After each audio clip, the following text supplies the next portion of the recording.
players put fear in their opponents' hearts, not because of their skill or the number of points they were scoring, but because of their sheer physical strength and willingness to throw hands at any given moment. This is a list of players that nobody wanted to mess with. The scariest NBA players of all time. Hey, before we get in the list, give me y'all list in the comments right now. Who y'all think is the scariest? Before we get into the list, who y'all think is the scariest NBA players of all time? Give me y'all list right now. There were plenty of NBA players who could fight, but only one was a real MMA fighter, James Johnson. James Johnson, 6'7", 240-pound power forward, who currently plays for the Pacers, was a lead vote getter in a survey of who in the league would you least like to fight. Since he was 5 years old, he was the lead vote getter? I didn't even know they had votes like that. Johnson trained karate and is a black belt. He's also competed in kickboxing with a 20-0 amateur record and a 7-0 MMA record. He even said that he could beat John Jones if he had enough time to train wrestling. I can beat him for real. But like I said, with a year of training defense, I just need ground defense. The whole league would say this. Stop the cap. Hey, now 20-0 though, I want to see some of his kickboxing fights. I'm not gonna lie, I want to see some of those. I ain't gonna lie. Same thing. One player said of Johnson, "That's not smoke they want. I've seen it in person." That's not smoke and it's easy to be a bully when you're one of the biggest and strongest guys in the court. But how about being one of the most terrifying players in the NBA while weighing less than 200 pounds? Vernon Maxwell was listed at 6'4" and 180 pounds. I forgot about but his Mad nickname, Max. Mad Max says everything you need to know. During his career, Maxwell was fighting everybody: guards, centers, opponents, teammates, and even spectators. And while he was in Houston, Max got into a heated argument with teammate Hakeem Olajuwon and nearly stabbed him to death. But Mad Max didn't stop there, because in 2000, when he played for Seattle... didn't Hakeem smack him or something like that?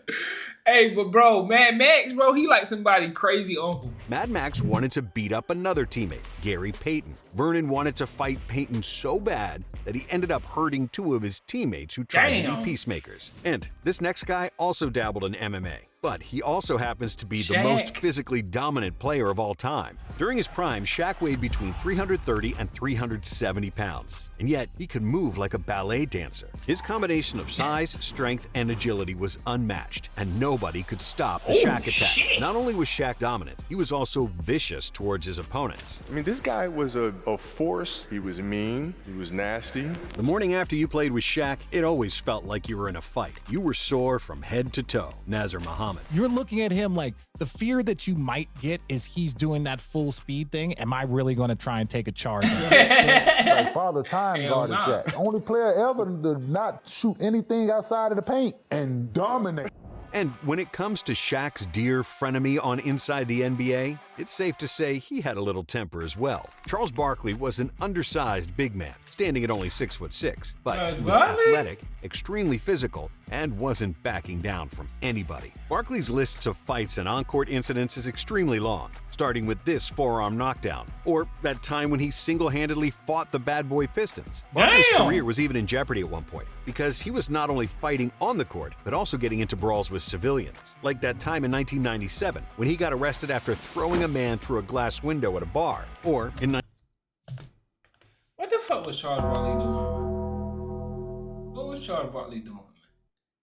Hey, bro, I don't know if I got these dudes with Mad Max. 1991, when Sir Charles infamously spat on a young girl sitting in the crowd while aiming to spit on someone else. When you combine that with all the fighting, cursing, and trash talk, Chuck was one of the baddest. Yeah, Charles Wildin'. But how about being one of the craziest? Ron Artest served an 86-game suspension for the most gruesome incident in NBA history. But that was just one of his many incidents on the court. From the moment he arrived in the league in 1999 until he won a championship with Kobe in 2010, Artest was one of the most physical and aggressive defenders that nobody wanted to play against. In 2001, when Jordan was prepping for his second unretirement, Artest broke his ribs in a pickup game. But beyond being a world-class defender and a defensive player of the year, Ron instilled fear in opponents because he was a wild man. Artest drank alcohol before and even during games, and he'd always play on the edge of getting ejected. In 2003, he nearly fought Pat Riley and the whole Miami Heat bench. And that same year, in a game against the Knicks, Ron got so mad that he destroyed some poor cameraman's equipment. You'd think that he'd calm down after serving his suspension for the malice at the Palace, but Artest just continued to punch people in the face. In 2007, Artest had to spend 20 days in jail for another off-court incident because he beat up his wife. But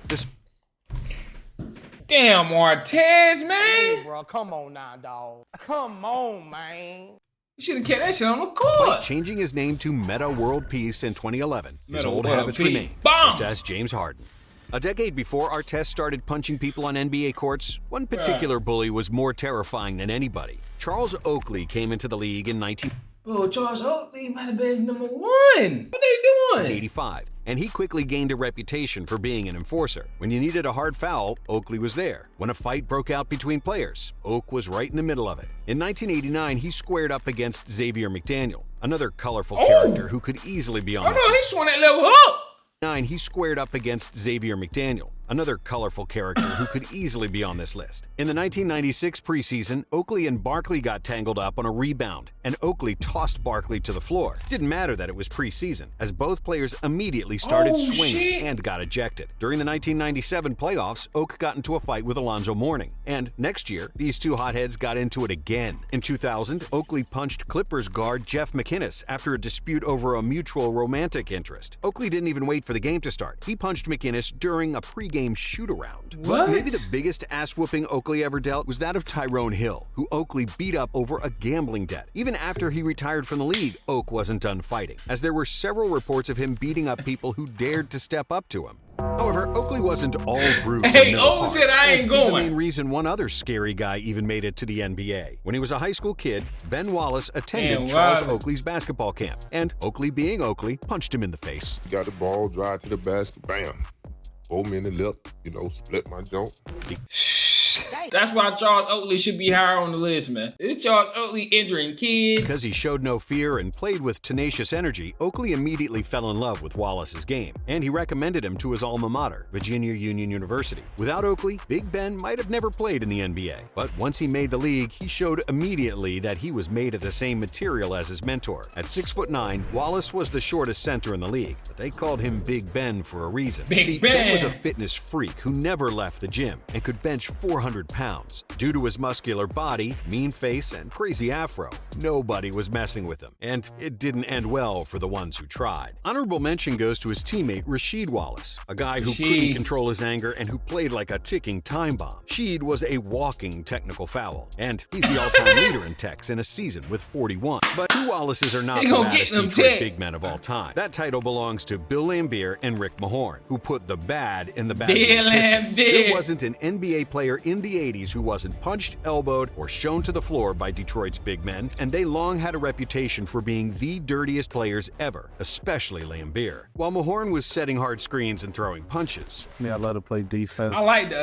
the bump and the bang, bad I boys. guess. And that's what's basically has been my job. Laimbeer was also notorious for planting his feet in the player's landing space, which resulted in plenty of ankle injuries. I didn't really ever like Laimbeer in any social situation. No. Yeah. And it's because he's a dirty player. And the final part of the Bad Boys front court trio played the hardest of them all. Dennis Rodman was called the Worm, but his other nickname, Dennis the Menace, probably suits him even better. Playing with unlimited energy, Rodman would get in opponents' faces. He'd trip them, annoy them, and not let them breathe. But I'm seeing the battle between these two guys.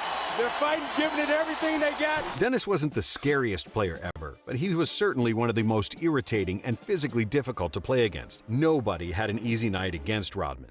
And this next player was far from the biggest or the strongest, yet nobody wanted to mess with him, not even Shaq. Standing at 6'6" and 220 pounds, he may not look like a bruiser, That's but Jerry Stackhouse was a yeah. bad man, and somebody you Jerry didn't want to Stackhouse? get angry. Stackhouse's fists have a long list of NBA faces on their resume. In 1996, he landed a couple of big haymakers on Jeff Hornacek during a game. On their resume. In 1996, he landed a couple of big haymakers on Jeff Hornacek during a game. In 97, Stack punched Allen Iverson in the face in practice, who was one of his best friends on the Sixers. However, if you think that Stack only went after little guys, think twice. In 99, Stackhouse beat the hell out of 6'10" Christian Laettner over a gambling debt. But the coup de grace of his fighting career happened in 2005, when he brutally beat down Jazz rookie Kirk Snyder. After the game in which Snyder provoked Stackhouse, Jerry asked his equipment manager for a tracksuit so he wouldn't mess up his suit. He then walked to the Jazz bus and put a smackdown on Snyder. We were in the game. He gave me a cheap shot. I just kind of lost it. I wasn't worried about the game anymore, so I just waited for him in the tunnel. After which, arena security test. Nah, Jay Styles, I got thug. Get him out the league. Say no. Testified that That means Snyder Shaq was received going back a to Sony. severe beating. Treating it like any other day at the office, Stackhouse returned to the locker room, That's calmly crazy. handed over the tracksuit to the equipment manager, and put on his suit and tie like nothing happened. In the 2006 finals, after he fouled Shaq Oh, super hard, shit. nobody from the Heat said a thing to Jerry, and even Shaq just walked away. Manager and put on his suit and tie like nothing happened. In the 2006 finals, after he fouled Shaq Damn. super hard, nobody from the Heat said a thing to Jerry. Not and Nate even Daniel. Shaq just walked away.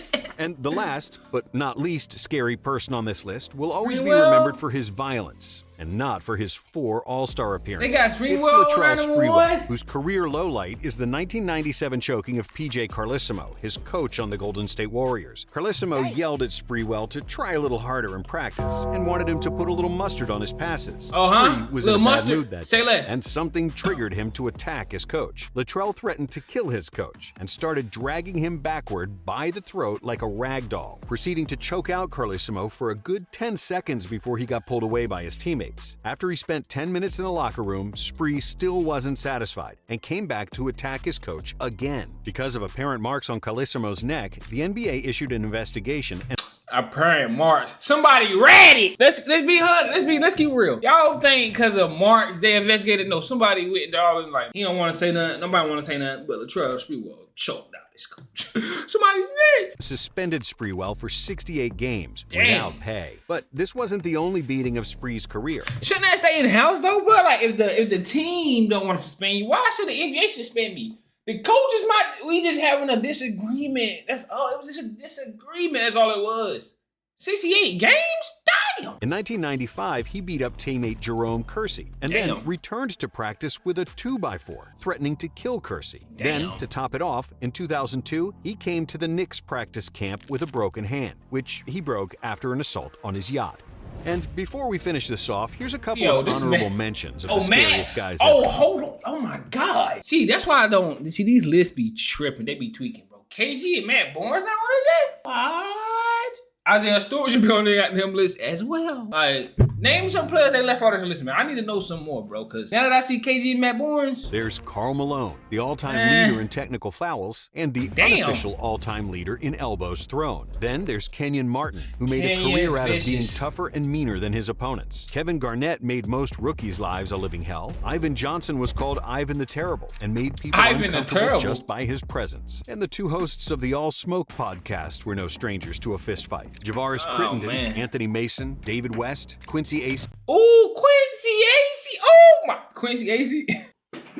He's a madman. He's a cuckoo for Cocoa Puffs. Yeah, Quincy. Yeah, I'm being He cuckoo. and Udonis Haslem all deserve a Oh, mention as well. Udonis. Udonis definitely deserves a mention for sure. Udonis, Quincy, KG, Matt Barnes definitely should have been on this list. I'm not even gonna lie to y'all, man. But look, man, like, comment, subscribe, man. Let me know who y'all think was the scariest in their time. Who y'all think is who's the player nobody want to see? Nobody gonna talk crazy to. Russell Westbrook should be on this list too.